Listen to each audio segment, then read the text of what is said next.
Leyre, Santos, Vidal from European History, Politics, and Society presents Northern Ireland and the Basque Country, a comparative history through the life stories of militants. Good afternoon. The ultimate goal of my research is to understand the reasons that led a 20-year-old with an ordinary life to join a terrorist group and to kill someone. And I would like to begin by sharing an anecdote to illustrate why this research project holds such interest for me. A few years ago, while I was doing my bachelor's thesis, I interviewed Kepa Picabea, a former member of ETA, a terrorist group in the Basque Country, in Spain.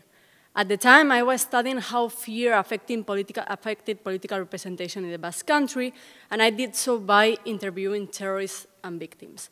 At the time of the interview, Mr. Picabea had spent 25 years in prison, and during that time, he underwent a huge process of regret.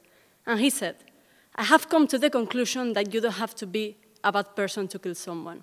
You just have to be stupid." And I don't know, this had a profound impact on me.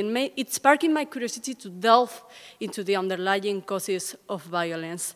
And while researching ETA and going into their testimonies, their internal documents, their history, I realized that their main source of inspiration was Northern Ireland. Northern Ireland was everywhere. And thus, I began to investigate the Northern Irish conflict, and I realized that under similar conditions and within the same time frame, the Irish Republican Army killed 3 times as many people as ETA. And I wondered why. Why was the Northern Irish conflict more violent?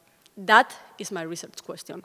What I'm going to present to you is a comparative history project between Northern Ireland and the Basque Country. Comparing both scenarios makes sense because, as I said, they were very similar. They employed the same mechanisms of exclusion and justified violence in very similar ways. And yet, the IRA was more violent. Why? Well, there are many alternative hypotheses for this, which I discuss in my thesis, such as the economy.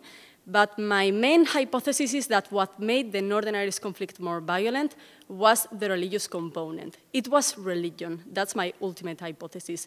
And I investigate this by conducting original interviews to terrorists of both groups with the aim of understanding the reasons that led them to violence. I want to understand the whole process of radicalization and what made them justify what they did. This project is highly innovative. This has never been approached from the discipline of history, and my contribution aims to enrich the historiographical landscape by introducing a novel perspective into the study of nationalist political violence that affected both the United Kingdom and Spain. I think this project is very important because understanding the reasons for violence is essential to prevent it. Thank you very much.